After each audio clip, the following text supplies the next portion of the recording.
Spurs have won! Delights on the Tottenham touchline. I want to win the Europa League with him. Unfortunately for a lot of you, you're going to have to put up with me for a little bit longer, mate. So we'll just see how that goes. Like, even the way after the victory, he's still goading some of the fan base. What is the point? This Spurs side who've now lost 17 Premier League games this season. And Postecoglou, it's been a disaster of a season. Disaster.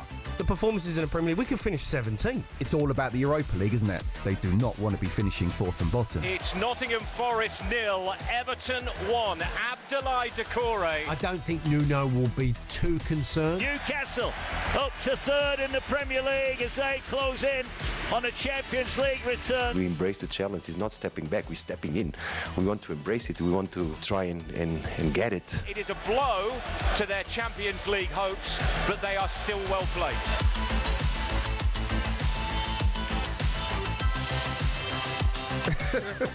If only people knew what you guys are saying. 16th place Spurs take on Champions League chasing Nottingham Forest in the North London today. And talkSPORT reporter and Spurs fan Abbi Summers is here, back in the studio with us. Back in with you. And we can't talk about what was being said.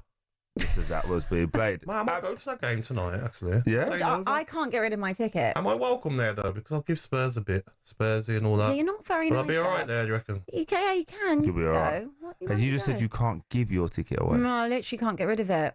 Well, I'm not going because I'm up again early for early breakfast tomorrow. That's crazy, isn't it? Imagine you have to get up for work. There's loads of people listening to this and not doing that as well. Exactly. Well, I'm absolutely fine with it, but I'm not going to go to Spurs. What do you mean you can't get rid? No one wants to go on Spurs? No, I mean, I put it on the Spurs ticket exchange. It's still not gone. I've offered it about. No one's taken it. So, I mean, you're welcome to take my ticket. Well, yeah, we can get a deal sorted. Get something sorted.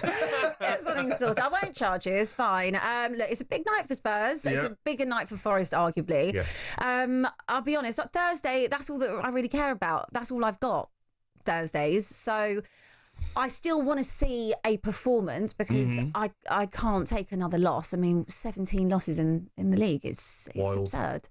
I'm as I said about Man United, I can't have this like let's throw all our eggs in the European basket. I get that because that's all you've got to play for in terms of competition, but you can't keep losing in the season and then go, do you know what? Next year, let's take every competition seriously. I think these managers are killing themselves personally. I think they are. I mean, I don't think Ange will be there next season anyway, to be honest. Even if he wins? No, I don't think he will be. And I was very much an Ange in advocate up until the Chelsea game, and that just changed it for me because I've never seen a Spurs-Chelsea game like it. I've never seen a derby with just nothing in it whatsoever. And that just showed to me. I was like, he's not going to be the right man to take it What I would forward. say, though, is the Frankfurt game on Thursday, they showed grit. Yeah, they showed fight. They showed organisation. They put their bodies on the line.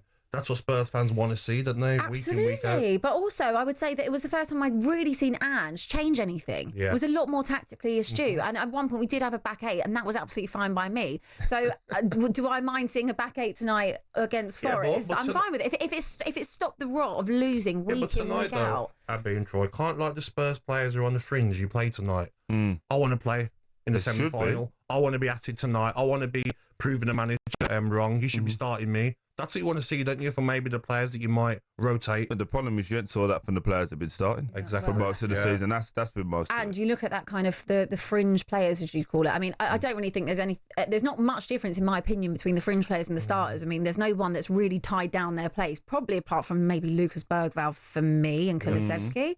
And aside from, I guess, Mickey van der Ven and I guess Romero when fit. But apart from that, everything else, in my opinion, is up for grabs. So when I look at the Wolves game and the level of performance against Wolves, and those are a lot of the fringe players, it's disgusting, the level of performance. And it's the same at United. Yeah, as well, mate. I've been going to a lot of games recently. You know, now we're doing well. Yeah. Thanks for joining us. Well, I went to the PSG game away from home, and I went to the last 3 home games, and I'm seeing fans' faces, kids, grown men, the enjoyment of seeing their team win. Yeah. And I look at Spurs and Manchester United, and I'm thinking, the amount you charge for tickets, and everyone's going home like sad, and maybe kids crying, and these players need to go out and think, let's give our fans something to be happy about tonight.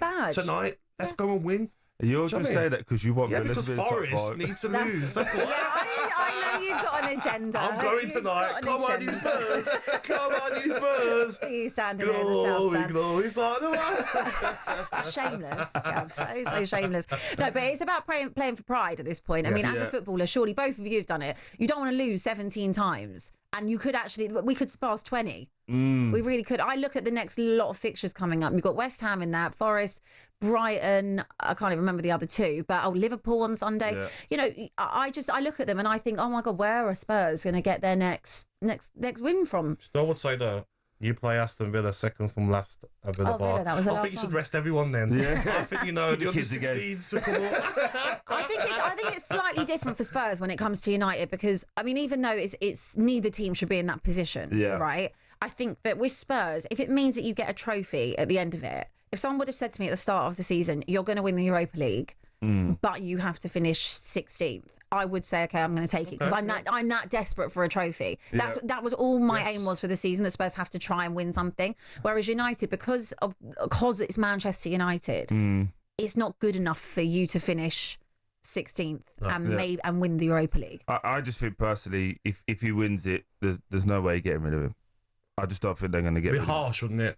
When was the last time you won? 2008? 2008. Yeah. But then, but at the same, look at Manchester United as well. But Should like they you have just kept said, the expectation for Man United is that they win regularly. It is, but then should Spurs have kept Ramos? But would they trust Ange to take him into the Champions League, the elite competition? Absolutely not. Spurs is just a gift that keeps on giving because you only have to say something and Abby gets rattled, so it's fine. talkSPORT Breakfast, waking you up Monday to Friday morning from 6 a.m. on AM, on DAB, via the talkSPORT app and on your smart speaker. talkSPORT.